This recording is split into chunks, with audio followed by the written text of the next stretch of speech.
Hey, good morning, Eastern Oregon, and welcome to this August 18th version of EOAlive on EOA, your connection to Eastern Oregon. Nailed it. That's Hey. 2 in a row. How's it going, man? It's first Friday. First Friday. You have any big plans for the weekend? I got a soccer game to go to on Saturday. EOU's playing at home. It's another scrimmage, but they're kind of fun to watch this year, the men's team. Are they? Well, I mean, they only played BMCC yesterday, so it's hard to judge, but they were fun to watch yesterday. Well, good. Cool. Yeah, you had some great pictures up on. That was fun. I'll show some of those during the sports segment. We could just jump right into that. All right. If you want to.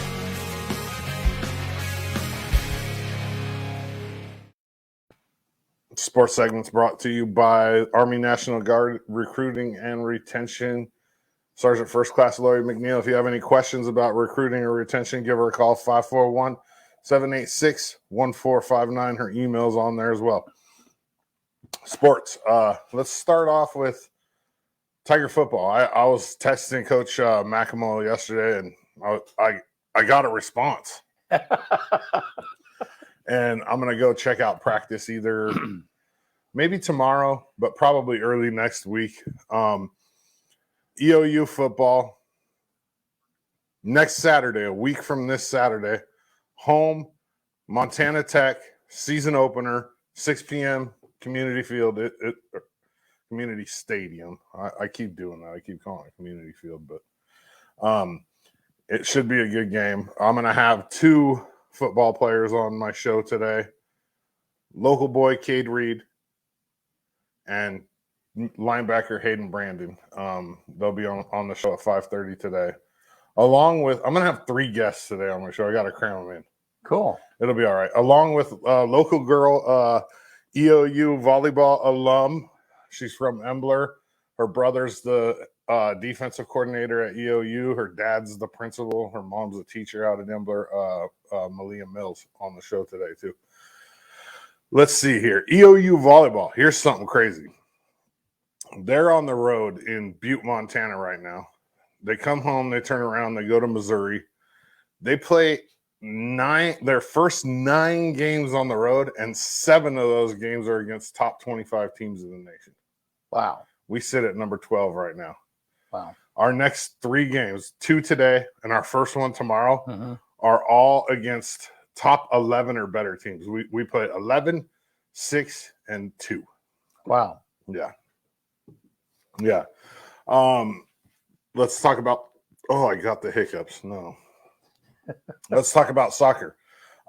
Yesterday, BMCC EOU men's soccer plays, and I can't tell – for some reason, the coaches asked me not to put the score out because they're scrimmages and the NAIA. But I was like thinking to myself, like, this is you're inviting the public. It's free, right? And you put the score on the scoreboard, and then you're going to tell a private entity that we like. Yeah, I just honor it because, anyways, they played well yesterday. The pace of the game for this team this year is better. I like this team this year, and there was actually quite a few people in the stands for a scrimmage, on a, Wednesday at 6. Originally they were supposed to play at 3. They moved it to 6. I think it had something to do with football. I don't know for sure, but I got some good and what's the best part about taking pictures is just how much the athletes enjoy it. It develops relationships for me to get them to be on my show. It really helps out a lot. Some of my favorites from last night. This one, man. As soon as I saw this picture, I knew I had to turn it black and white. I'm a black and white fan, but that's not just black and white. I don't think people understand that. That's a lot of fine tuning.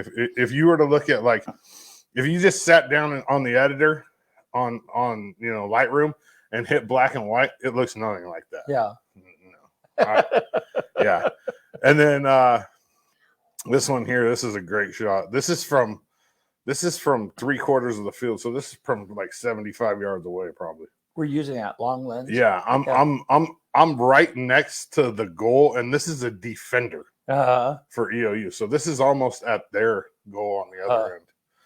And then this one here, it was darker, and I looked at it. I tried to up the exposure and make it a little lighter, but I liked it like this way better. And then my first soccer player ever on the show is on the far left there, Connor Heel.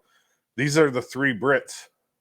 These guys are all from the UK. Oh, Connor really? Heel, Max Rose, and Nathan Wright. Yeah. Oh, cool. And I've developed pretty good relationships with all three of them, so they always get lots of pictures. It's funny, the guys that the people that know they're getting pictures know. You know what I mean? Like they're just like, oh yeah, I'm getting pictures. It's kind of funny.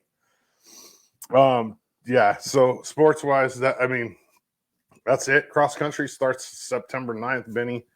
Benny's on the cross country team, and I was looking, and they spelt the new SID, and I don't want to put him out there too bad because he's brand new, but he spelt Benny's name wrong in the write up, so it didn't tag him because like when they do the write up, it automatically tags them. Right. Players mentioned in this article, and it puts their bio down below. Yeah, well, he spelt Benny's name wrong. I would think like maybe if Ben was more of a hardcore coach, he might notice it and care, but nah. So not his style. Well, so let's go back for a minute to the 6 o'clock EOU football game. So it's going to be a night game. That'll be that'll be kind of different. Yeah, we have two of them this year. Okay. Yeah, and so it'll be 6 o'clock, which it's going to be weird for pictures because I don't think I've ever. The Grand games I don't get to take pictures. Yeah. So I don't think I've ever taken football pictures at night before. Yeah. Really. No, it's cool. I mean, it's a different look. It is a different look, but it's, later in the fall, people are used to being at games at night, particularly high school games. Yeah. But no, that'll be kind of, so that's next Friday at home. Next Saturday. The 27th. Yeah, at home against Montana Tech. We don't even have the quarterback decided yet. Oh, really? No. Oh, it's crazy. This is the first time in 10 years that camp has had that, like, a quarterback battle. Because he had Bartlow for 4 years, and then he had Kai Quinn for 6. Right. So it was like, there hasn't ever been a discussion about quarterback. Wow. Right now, there's 3 of them vying for it. Wow. And I'll have Coach Camp on early next week as well, and we'll talk about this a little bit because there's still like some there's a quarterback battle going on, and that's a pretty important position. You know what I mean? Yeah. And then, one more thing about LeGrand, and this kind of teed me off, and I talked to Rich about it yesterday, and I've talked to a couple parents, and the response that I got is that people don't want to come here and play, even though we have the nicest field in Eastern Oregon to play on by far. Right. LeGrand only has 3 home games this year. The high school. We have 6 road games.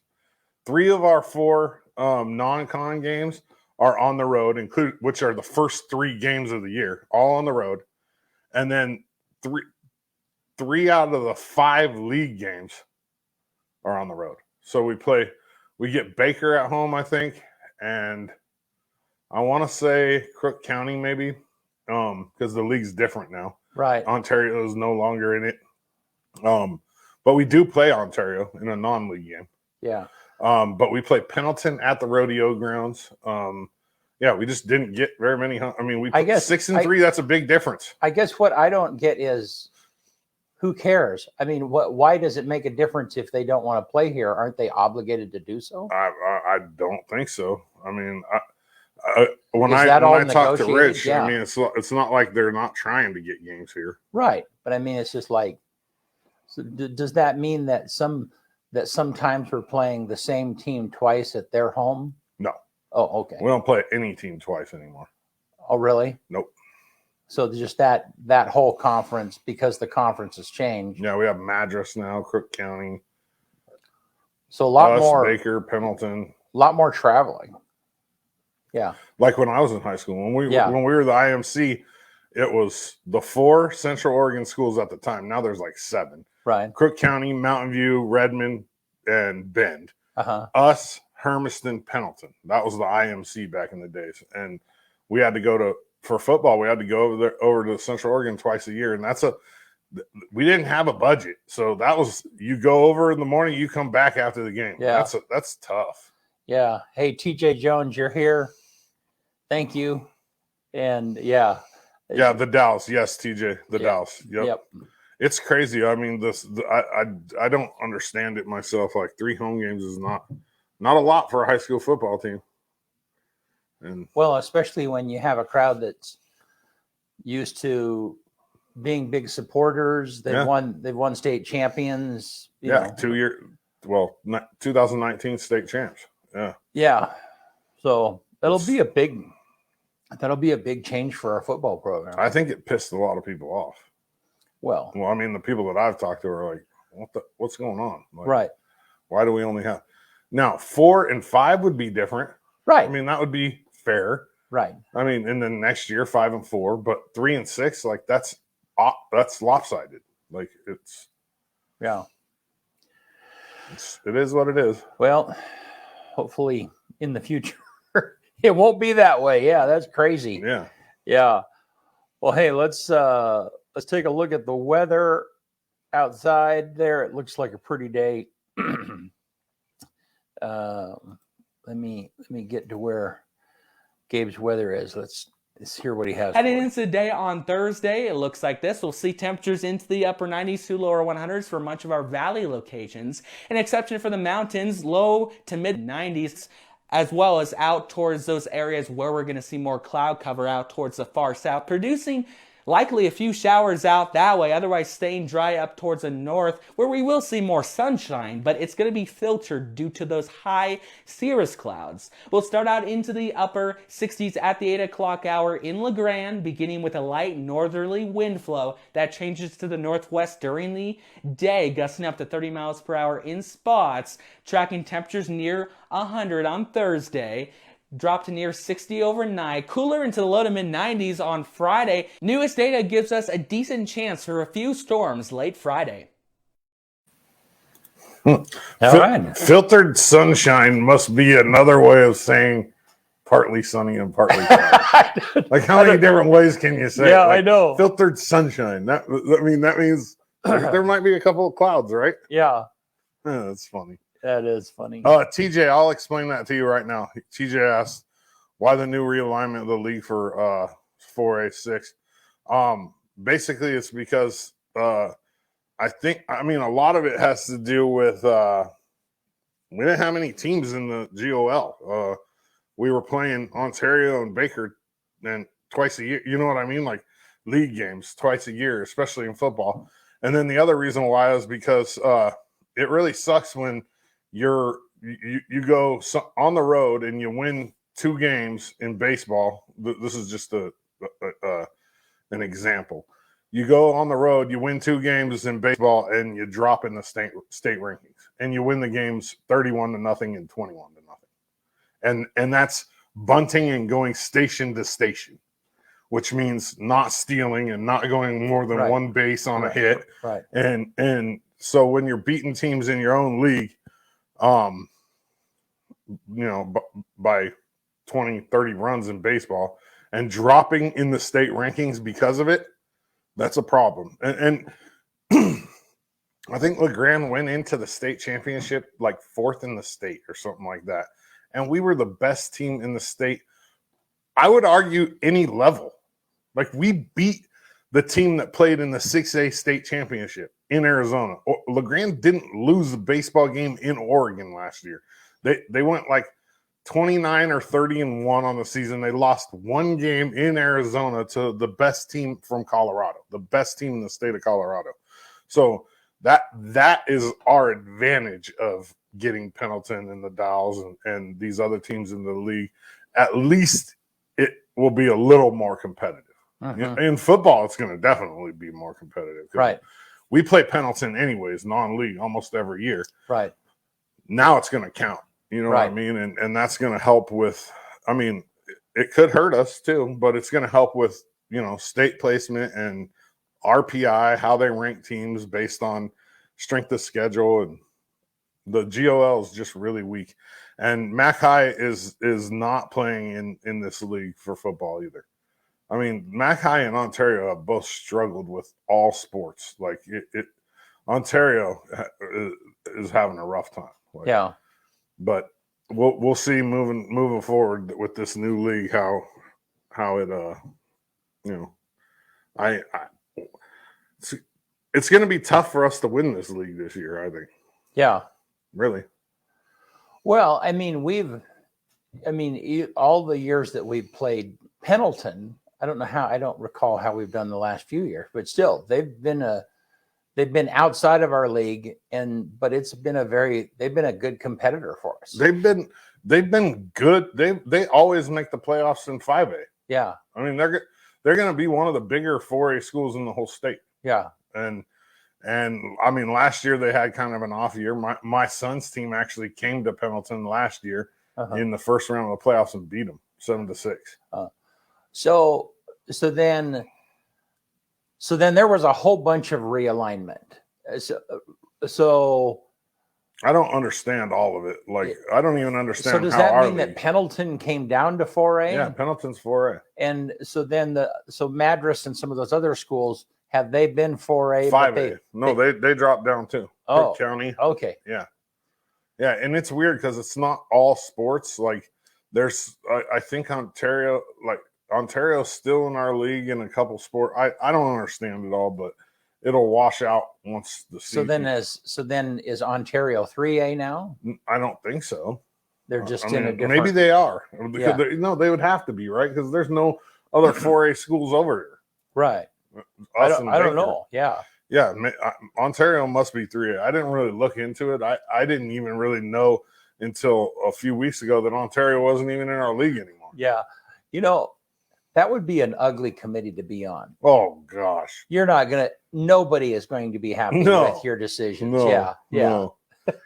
Especially considering, like, over here, there's no 5A teams. That's part of the reason why Pendleton was the only 5A team over here. Right. So that's why Hermiston plays in Washington, which is the weirdest thing ever. Really? Hermiston doesn't even play in Oregon. No, they're sanctioned in Washington. How is that? I have no idea. But what are they? Are they a 5A? I think they're 4A in Washington. They don't play it. No. That is weird. If they make the playoffs, they play in the Washington playoffs, which is weird. That's sounds like some backroom deal somehow. Yeah. I think there's a lot of backroom deals that go on, like to OSAA and well, yeah. And you and I know enough. I mean, the OSAA, they're an organization, but I mean, when it comes to the broadcast rights for us to broadcast games and stuff, it's sticky. It's it's this crazy mess, and yeah, if your team is doing, if your team isn't doing good, OSAA and broadcast rights, they don't care. They don't care. Yeah. No. Yeah. But if you're in the playoffs or something like that, they're like, yeah, we want some change for you to stream that. They're always really good about media passes, though. The guy who does that, I can't remember his name, but Walker.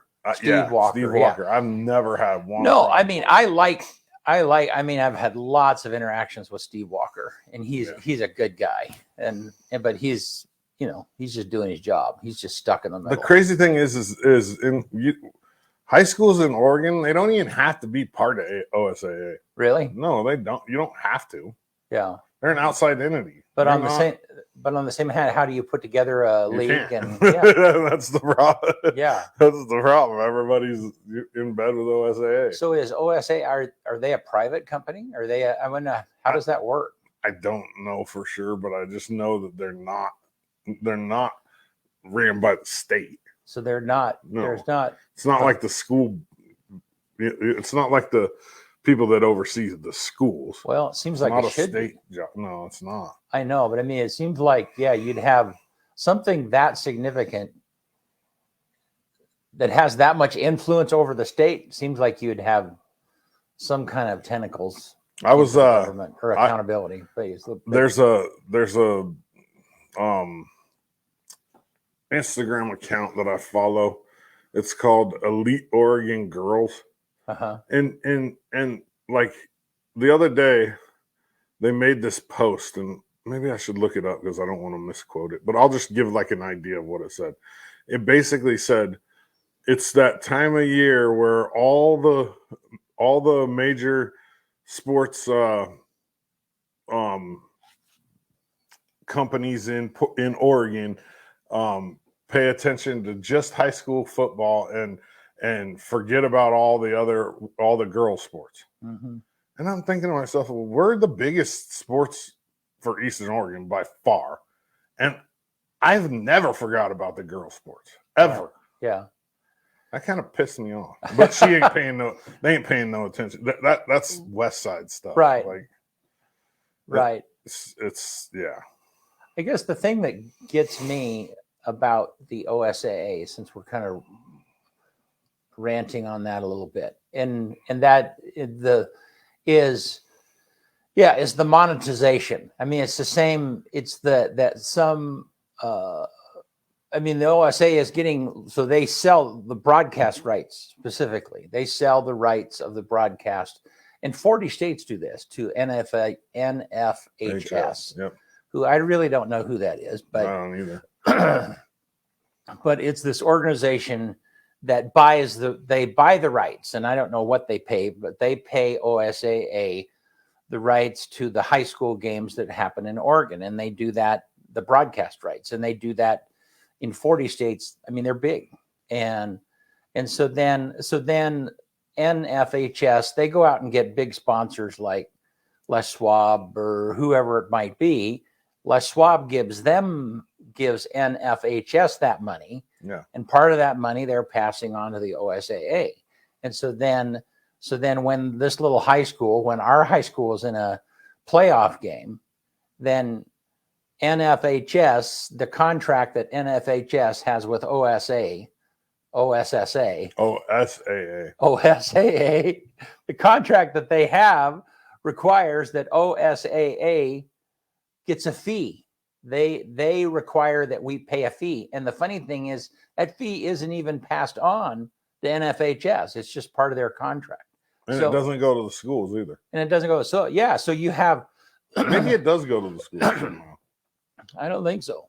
Yeah. So it's the fee. Maybe we should try to get somebody from OSAA on here. We probably could. But anyhow, so it's a tangled mess. And at the end of the day, the thing that makes it just a little sketchy is that there's some big money that corporations are paying for sponsorship and advertising to NFHS, and then NFHS is passing some of that money on to OSAA. Right. Anyhow, it's just it's kind of a tangled mess a little bit. So speaking of OSAA, we need refs in this area really bad. Football refs. You can message me about it. I'm going to put something out on Facebook in the next couple of days. And they have, I think they said they have 16 guys right now, and they have one weekend this year. So they go all the way from Wallowa County, Wallowa, Enterprise, Joseph, all of that, all the way to John Day, and then back to Baker. Wow. Grand. And they have one weekend this year where they have eight games on a Friday night. You have to have 4 refs for everything except for LeGrand and Baker. LeGrand and Baker have to have 5. So if you do the math on that, that's 34 refs. We have 16. Wow. So what that's going to mean, if they can't find refs, they're going to move games to Saturdays, high school games, which is going to be weird, or Thursdays. Right. They're going to have to. Right. And so if you're interested in reffing, send me a message. I'm going to put information out on Facebook either later today or tomorrow, and with all the contact information and everything. But I think they were saying you make about $70 a game, which is not bad. I mean, if you think about it, 30 couple hours, two and a half hours. Yeah. And they're willing to help with the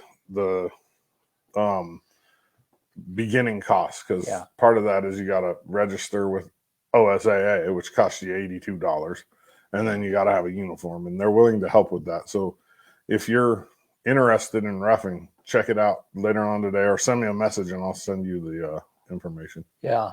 That's crazy. And refs get a bad rap every time. Again, that's a position that nobody wants to be in. But but it's a labor of love for those guys. Yeah. I mean, they don't do it for the money. They do it because they enjoy the kids. They enjoy the games. We have some guys that have been reffing for 40 plus years. Yeah. The average age of the refs in our area, the 16 guys, is 62 years old. Wow. So there's no younger group of people. Right. And what's that going to mean? When all these guys are too old to ref, we aren't going to have any refs. Yeah. And like it or not, you have to have some neutral party, some objective party that's calling the game. Yeah. Yeah. And we don't have that right now. No. I mean, we're in trouble. But that's everywhere in the whole state. Right. It's not just here. Parents have taken their toll on the refs, I think. Yeah. Parents are crappy. That's why I don't like coaching anymore. Well, you know, when you're a parent, it's just easy to lose perspective. You know, it's being a parent at a football game is a little bit like ranting on social media. You forget that, people can see you, they can hear you. Yeah. They're your neighbors, you know them. Idiot. Yeah. like you're sitting there screaming at a ref. Yeah, you're probably gonna or an umpire. The kids you're gonna like see that ref in the old. restaurant next the week. The left fielder's picking daisies and you're yelling at the umpire. Like the kids couldn't give a rip. Right. Whether you know what I mean? Like, right, yeah. It's not the big league. You know what I mean? They ain't getting paid most of the time. Like younger kids especially. And even at the high school level, it's like these guys aren't major league umpires. Well, and maybe that's the point. We need to find out those ranting parents out there that are always, those ranting parents that are always doing stuff and recommend them to be refs. Yeah, they won't do it. No way. No way. No way. Yeah. That's crazy. It's crazy that we only have 16 people in this whole area. And the reach, they really want to find people in John Day and Wallowa because all of our 16 guys live right here. Huh. In LeGrand or Baker. So it's like the driving is part of the, that's a long drive to make $70. Yeah. Yeah. Well, so there was a shooting yesterday at Wild Horse. Yeah, I didn't. I saw it, but I didn't. I just saw that one person was injured and they caught the. Yeah, I mean, it looks. I mean, I didn't know much about it either. I didn't follow it, but it looks like the guy. I don't know. Whatever happened, they had before the guy even came in with his gun. I don't know nothing about this. I mean, it sounds like most of the shooting and altercation happened outside. Before. Because I did see a picture. Of a whole bunch of those little tents, that they put over bullet casings or whatever the case might be. And there was a whole bunch of them that were just outside on the parking lot, just by the entrance of the thing. So I presume that means that's where the evidence was. So anyhow, kind of crazy. The last time I was at Wild Horse, their security was terrible. There was this guy, he was being absolutely terrible to the dealers and he was yelling at them. He was up in their like as close as he could. And it took them about an hour and a half to kick him out. Wow. And like 15 minutes later, he was back in there. It was crazy. Like, I'm like, dude, if I was the security officer, he's getting drug out of this place and he's hitting every piece of wall on the way out. You know what I mean? Like, because he was that bad. And they were just, the security guard was small and this guy was pretty.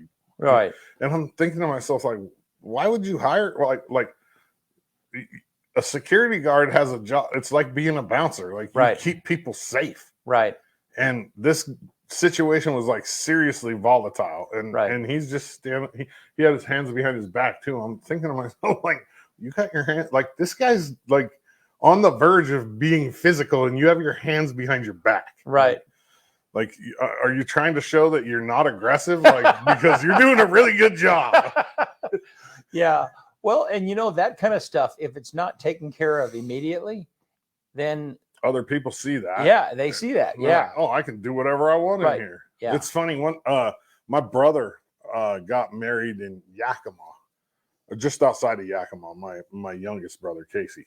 And we went and we stayed at the what's that one? Four Queens, I think, is the the reservation there, the casino, Uh-huh. and I had no idea at the time, but I'm sitting at one of the tables playing some cards, Uh-huh. and all of a sudden 3 security guards are behind me, and one taps me on the shoulder, and he goes, "Do you have a gun on you?" I said, "Yeah," and he goes, "You can't carry in Indian casinos. This is a gun-free zone, and even if you have a concealed carry, it doesn't matter." The cool thing about it though was, I was like, well, I'm not keeping this gun in my car. I'm a firm believer in not keeping a gun locked in a car because you're responsible for your gun. Right. And they were like, "That's no problem. Head up to your room. We'll have a safe up there for you as soon as you get up there." They brought a safe up, put it in my room. They were really cool about it. I had no idea though that I'd carry. I mean, over on the other side, Spirit Mountain, I used to go there all the time and always was carrying. But still, 3 guards out of nothing. Yeah, just boom. Well, because somebody saw it and said something. Like it must have just like popped. Yeah. But it was, I had no idea you couldn't carry on Indian because they have their own rules. They have their own laws. Well, they're kind of their own nation. Yeah. I mean, that's why it's called, right? I mean, casinos are like, reservation. That's the idea. Yeah. Yeah, it was, but that was a good learning experience. And then now I look and it's like pretty much every Indian casino you're not supposed to. I mean, but you and I have talked, but gun-free zones make no sense to me. Well, they don't matter to me. Yeah. Well, I mean, it's just I mean, what are they going to do? They're going to do exactly what they did there if they see it. Right. You can't have that in here, and that's fine. Yeah, and that's appropriate. Yeah. So it's only ever happened to me 2 times ever. It happened to me one time in a hospital for crying out loud, like Dallas Hospital. They're like, you can't. I went in for X-rays, and they freaked out. She was like, like I completely forgot I even had it. Right. For one thing, because I just it's so used to it being there, and I'm like feeling my belt. I go to take my belt off. I'm like, oh shoot. So I just kind of take my belt off and set it all right there. And the X-ray tech is like, oh my God. And this is in Dallas, which is pretty like LeGrand. Right. I mean, yeah. And so they ended up making me go up front and put it in there safe. And it was a big to-do. And I was just like, dude, I didn't even remember that I had it on me. Well, and I think that, there's a lot of people that try and go through TSA with guns. I mean, it happens all the time, but I think a lot of it is people, they are so used to carrying. It's part of your outfit. They don't even, it's like carrying your wallet. Yep. Yeah. They don't even think about it. I'm sure there are some people that are trying maliciously to do it, but I think most of those people it's just an accidental thing. So there's 29 active fires in Oregon right now. Wow. I was reading a thing where I think OSAA put it out, air quality. Like we're going to have to start paying attention to that. Maybe not as much over here, but I think it said Ontario will be affected because of the fires in Idaho and then the South. Well, and I think, everything is shifting a little bit. Normally, if we're going to have a fire season, we're in the middle of it by now. Yeah, but summer came so late. Right. Yeah. Everything is just kind of shifting a little bit from. Yeah. What are they going to do if fire season starts and it's like the end of September? Like if we're heavy in fire season and it's the end of September and all these kids that are working have to go back to school. Yeah. A lot of them are college kids. Oh, right. Yeah. And they got to either start school or they're, going back to school. Like, what are they going to do? Yeah. Just miss school? Well, I mean, I think everything, it was I go hunting or elk hunting, and that, I mean, I kind of follow the trek that my father-in-law did. Well, the last 20 years, the elk are coming down later because snow is coming later. The elk season hasn't changed. So I mean, that 2-week period comes and there's no elk that have come down because there's no winter yet, and so it has just affected a number of different things. Did you know that NASA uses the film Armageddon to test for their management training program? Really? How's that? Yeah, they have their managers spot the errors in the video in the movie. That because it's based on that, it's Armageddon. And they found 168 errors. Like things that don't match up from that movie to NASA. Oh, really? Yeah, they have their managers sit there and watch the movie and point out. Oh, that's wrong. That's wrong. What's wrong? Interesting. 168 errors. And so then they watch the movie, and if the more errors you catch, then potentially the better manager, at least your training. Yeah, you've got the right training. Yeah, I don't think they're. I don't know if they're like actually tested performance on it, but yeah, they actually use it for training. The movie Armageddon. Interesting. Yeah, it's weird.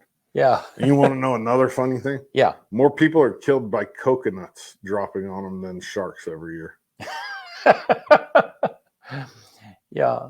But and I'm not, the funny thing about fear is that, you fear tornadoes, you fear getting struck by lightning, you fear sharks. Maybe some people. I'm not afraid of. No, I'm just saying, just generally. Yeah. A lot of the things that really don't kill very many people we put a lot of fear and energy into that, Yeah, the same dumbass that would say, I'm so afraid of sharks isn't afraid of drinking and driving. Exactly. Right. When there's a whole lot better chance of you either getting hit by a drunk driver and dying or whatever. Yeah. So, or isn't afraid of smoking. Right. It's like, oh, you're deathly afraid of heights, but you're not afraid of smoking. Yeah. Right. So our risk, and that's the thing, our fear a lot of times is totally unreasonable.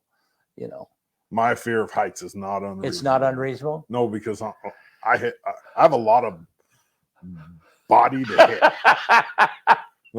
That's a lot hitting the ground. Yeah, but the force of gravity is the same on your body. It's the same, it's kind of like that thing of like what falls faster. Yeah, but the damage is not the same because there's more space. What there's falls faster, a pound of feathers or a pound of lead? They're both a pound. Right. So, but still, that there's that. Actually, lead would fall faster than feathers, speed-wise, because feathers have more surface area. Right. But it's really interesting is that they've done these tests in these gigantic vacuum chambers, just to make sure that they test that, and that's an interesting thing, and they fall the same. Yeah, I know. I mean, my fear of heights is actually physical. Like I get vertigo. Like I know. I go up in a plane. I puke on the way up, no matter what. I have to take Xanax, BC. The doctor gives me Xanax to fly on a plane. Okay, and then when it takes me a little while for the dizziness and the Cape Perpetua in the coast. You look out over it, or to the ocean. I got within 10 feet of that, and I was dizzy.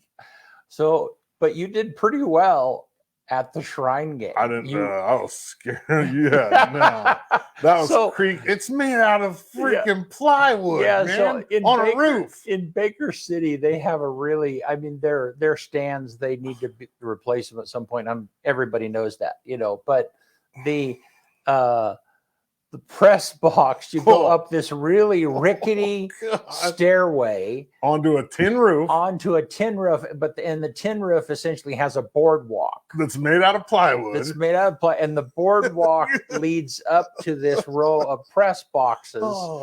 And it's like, it is a little, I can only imagine how, I remember when we were touring the place, we were scouting the place, we were like, I was like, whoa. I didn't want to go back up there. I don't want to be up there. Yeah. So yeah. And those boxes, they're I stand up and my head is like touching the top of the box. Yeah. And the window's like right here. I know. It was better than you looking into the sun, but there were a whole lot of other it was way better than looking into the sun. And but if we would have known that it was going to be as cool as it was,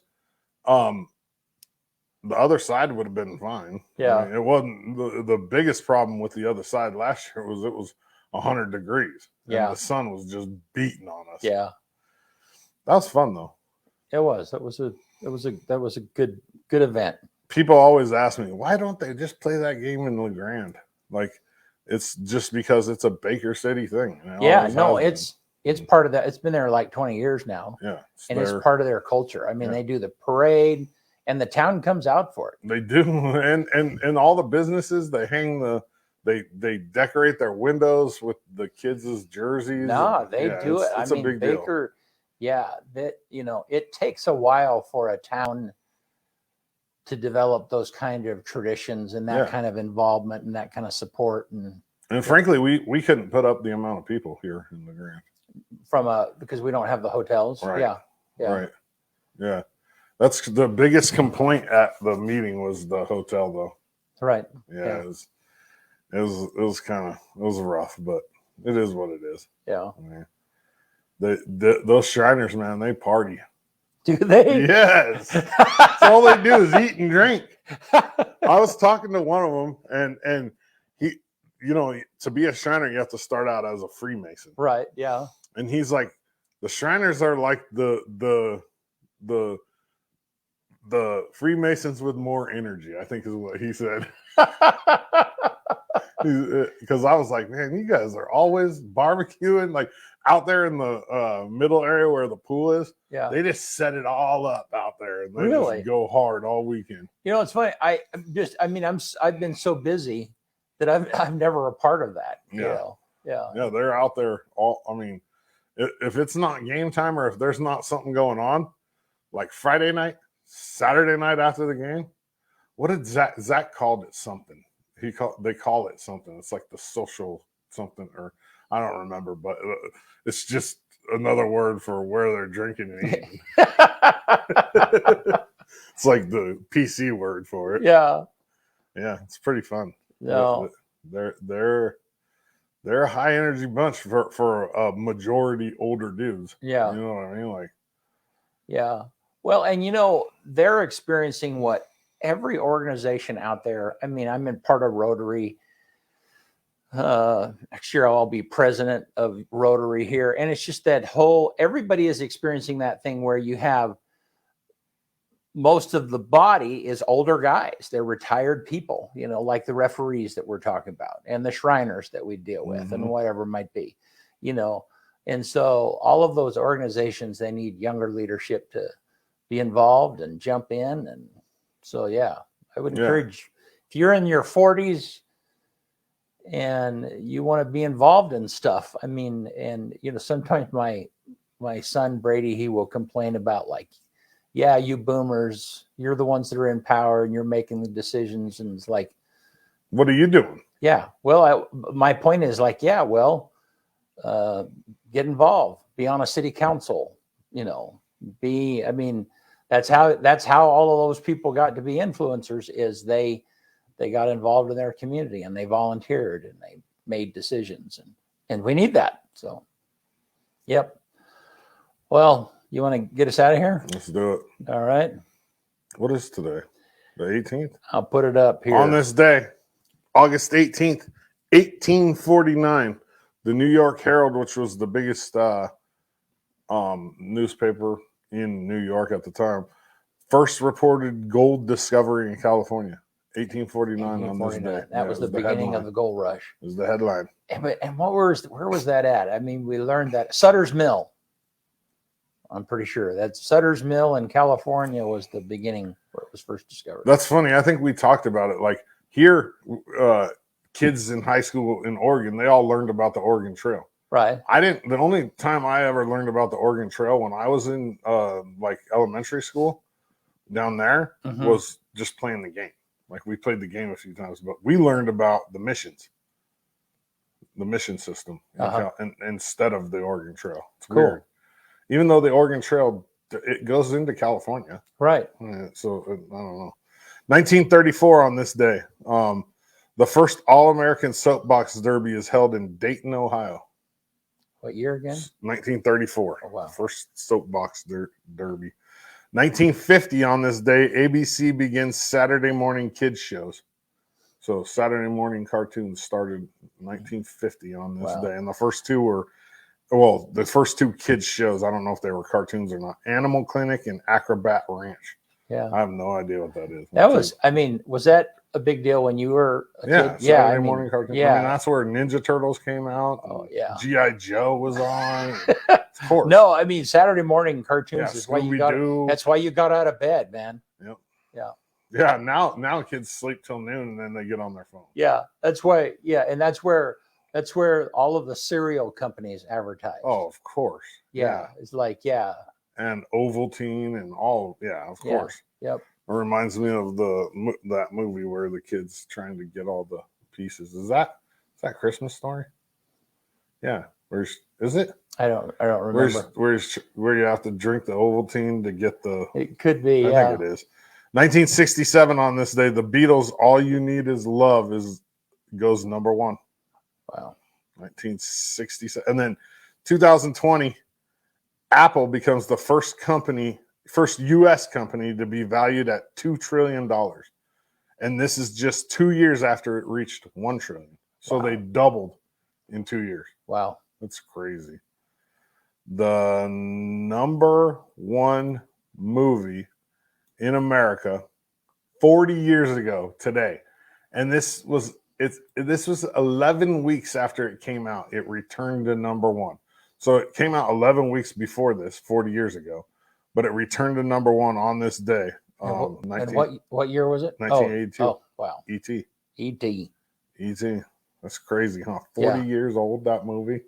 And so it was number 1 and then went off and then came back. And then came back 11 weeks later as number 1. Wow. That means it was playing in the theaters that continual for that time. whole time. Yeah. That's crazy. That's 3 months. That is. Quote for the day: "Go the extra mile. It's never crowded." Go the extra mile. It's never crowded. Yeah. So so talking about going the extra mile. So Benny yesterday, he was telling me about his workout. Yeah. And what was that, Benny? You did how many 400s? 16 400s with how much rest between each one? 16 400 yards. He's skinny. Yeah. It's not the same for with people. a minute, but still, that's craziness. Last night at the soccer game, after they had played a full 90-minute soccer game, these guys are running hundreds. Yeah. Hundreds. The entire time. Hundreds. Like after the game, I'm just like, no. Unless there's a cheeseburger involved or the cops are chasing me, I ain't seen me running like that ever. Like if I'm running like that, there's like a Cheeto or a bear or Cody Bowen chasing me. Yeah. Wow. All righty. Thanks, Eastern Oregon. See you on Tuesday. All right.